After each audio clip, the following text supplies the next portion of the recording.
If you've ever wondered if there's something more challenging than death, just wait until you explore the 8 most brutal military training routines in the world. Number 8. Kaibiles, Guatemala. Being part of Guatemala's elite Kaibiles is a huge deal. Only 128 people get in each year, and the biggest graduating class has never been more than 10. The training is no joke. It's 2 grueling months meant to really push the recruits to their limits, both physically and mentally. It's hard to say what's worse, having to crawl through thorns and perform field surgery on yourself, or spending 2 full days neck deep in water without sleep during a test they call the Inferno. They train day and night, and if you earn the right, you can sleep for no more than 3 hours a day. Eating is also something you have to earn. Before you can have a meal, you've got to climb a rope, do 5 pull-ups, 10 push-ups, and run 2 miles in less than 18 minutes, all while wearing full combat gear. Then, you've got to duck walk to the mess hall, where you've got 30 seconds to scarf down your food. And here's the really crazy part. They're known for making recruits kill animals, including raising a puppy, bonding with it, and then having to kill and eat it. They also bite the heads off live chickens. On top of all that, they're shot and have to do field surgery on themselves and drink water from recently fired artillery shells. As a final test, every recruit has to drink something called bomb, which is a mix of tequila, whiskey, rum, beer, water, and gunpowder, served in a bamboo glass with a bayonet tied to it. They've got to be really careful not to get drunk and cut themselves with that bayonet. If they can make it through all of this, they become Kaibiles. It's pretty unbelievable how they don't end up completely insane, right?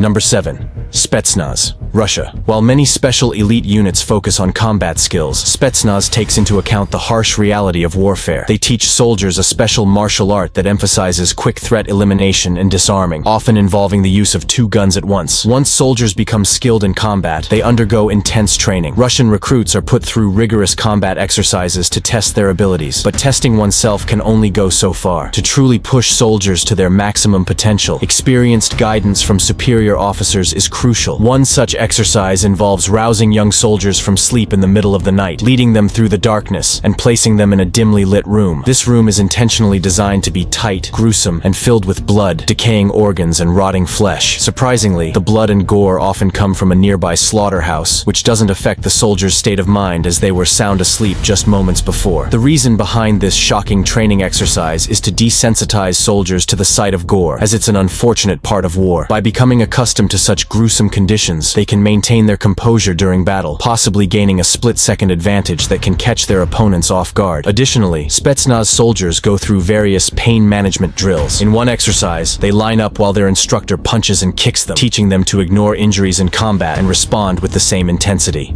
Number 6. Marine Corps, Taiwan. Becoming a Marine in Taiwan is far from easy, and there's Number 5. Commando Hubert, France. Becoming a frogman in France's elite Commando Hubert division is a journey that demands exceptional dedication and unwavering resilience. This exclusive program is reserved for a select group of the military's most skilled divers and involves a grueling 27-week training that pushes recruits to their physical and mental limits. The core of this demanding training lies in the second phase, where recruits engage in simulated missions that closely mimic real-life scenarios. In these high-stakes exercises, they must quietly approach and board ships under the cover of darkness, placing fake explosives without raising suspicion. These scenarios require precision, flawless teamwork, and nerves of steel. Recruits must exhibit the same confidence and ease in the water as they do on land. However, the stakes are incredibly high, and there's very little margin for error. One mistake during this rigorous training can result in immediate expulsion from the program. These unwavering standards underscore the critical nature of the tasks entrusted to the Commando Hubert unit. The conditions they work in are often extreme and water-focused. They might find themselves in the midst of a raging sea, battling fierce waves and unpredictable weather, which makes achieving perfection in their execution quite a challenge. Number 4. Storm Corps, North Korea. While North Korea may not be known for technological advancement, they compensate for it with an unwavering commitment to their military ideals, often bordering on the extreme. For high school graduates who choose to join the Storm Corps, the journey is incredibly challenging. They commit to an astonishing 13 years of military service, with an additional 3-year military service of loyalty extension beyond the standard 10-year term. This extended service period reflects the exceptional demands and expectations placed on Storm Corps soldiers. The daily routine of a Storm Corps soldier is incredibly demanding. Their day starts at 5 in the morning, kicking off with a rigorous physical regimen. One of their distinctive exercises involves punching a tree wrapped with heavy ropes 5,000 times, a testament to the strength and resilience they need to develop. They then move on to punching ragged tin cans and piles of salt, all aimed at toughening their fists into formidable weapons covered in scar tissue. However, perhaps the most challenging part of being a new recruit in the Storm Corps is the additional training sessions after the regular daily tasks. After the evening checkup, squad leaders put cadets through an extra hour of intense exercises. This includes sparring, kicking, balance training, and pull-ups, further pushing their bodies to the limit. And that's not all. They are then required to run up a 200-meter mountainside while carrying a mattress on their back. These grueling sessions are designed to assess their endurance, strength, and mental fortitude. Number 3. Shayetet, 13. Israel. In Israel, military service is a serious commitment, with every non-Arab citizen required to serve for a minimum of 2 years. Among the various military service options, some of the most dedicated conscripts aspire to join Shayetet 13, the Naval Special Operations Unit, considered one of Israel's top special forces. However, making it into this elite unit is no small feat, and the training process spans a grueling 20 months, only accepting the most outstanding recruits. The survivors of this intense training program are transformed into highly skilled soldiers, well-versed in the deadly martial art of Krav Maga, which plays a significant role in their hand-to-hand combat training. The most challenging phase of their training is aptly named the dedicated phase, lasting for about a year. This phase represents the pinnacle of training in terms of difficulty and intensity, and it's also the point at which most dropouts occur. Cadets undergo training in a wide range of specialized skills, including advanced diving using closed-circuit systems, underwater demolition, sea-to-land incursions through diving, and even parachuting into the sea. For the unit's snipers, a vital part of Shayetet 13, there is a 6-week specialized sniper training. This training is divided into 3 weeks of long-range sniper instruction at the Israel Defense Forces Sniper School, followed by 3 additional weeks focused on short-range sniper training, particularly for handling hostage situations. Additionally, cadets receive extensive training in maritime counter-terrorism operations. This includes scenarios like boarding vessels, oil rigs, and near-coast buildings, where precision and stealth are of utmost importance. Those who successfully graduate from this demanding program earn the nickname Silent Men because of their extraordinary ability to operate in complete silence. A significant part of their training involves confronting dangerous and intimidating situations where any unintended sound could potentially lead to disqualification from the program.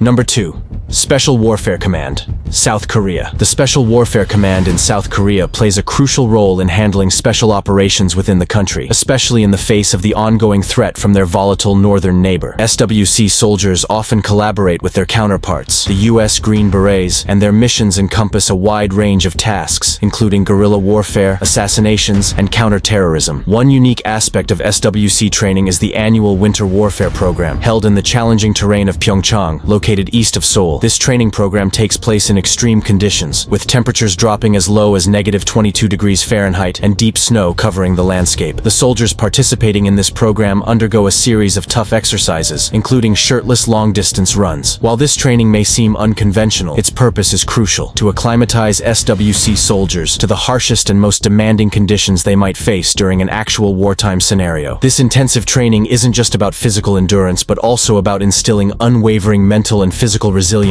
within the SWC ranks. It prepares them to operate effectively and resolutely in the face of the most challenging challenges. In addition to their cold weather training, all SWC members are required to achieve a black belt in Taekwondo, a martial art with South Korean origins. This martial training enhances their physical fitness and combat abilities. Moreover, advanced marksmanship skills are a vital part of their skill set, enabling them to execute missions with precision and accuracy in high-stakes situations. Number 1. Navy SEALs, United States. The training of the U.S. Navy SEALs is world famous, and at its core is the infamous Hell Week, a grueling, week-long test of endurance and resilience. This intense training week is all about pushing candidates to their limits. During Hell Week, candidates go through a punishing set of exercises, from lugging heavy wooden logs up nearly vertical sand dunes to the notorious trial called surf torture. In surf torture, candidates link arms and wade into freezing cold ocean water, staying in the water for 15-minute intervals before taking a brief 5-minute break to check for signs of hypothermia. This cycle repeats over and over throughout the week. Remarkably, candidates only get a total of 4 hours of sleep during the entire week, not per day. The beginning of Hell Week is quite unique. Instead of formal announcements, it kicks off with a sudden and massive barrage of artillery explosions, gunfire, and the loud shouts of instructors ordering everyone outside. The entire training base transforms into a mock combat zone, with barrels filled with artillery simulators lining the central courtyard, producing blanks that mimic artillery strikes. These simulators replicate everything from the whistling sound of an incoming shell to very real and massive explosions. In this chaotic environment, candidates continue their drills while instructors move among them, yelling and firing off hundreds of blanks from machine guns. An industrial-strength fog machine adds to the disorienting atmosphere, filling the area with mist between the explosive displays. To earn a spot among the elite Navy SEALs, candidates must endure this grueling Hell Week. It's a true trial by fire that pushes individuals to their physical and mental limits. Not surprisingly, Hell Week is a major reason why 75% of aspiring candidates drop out before completing the entire program. Here's what's next.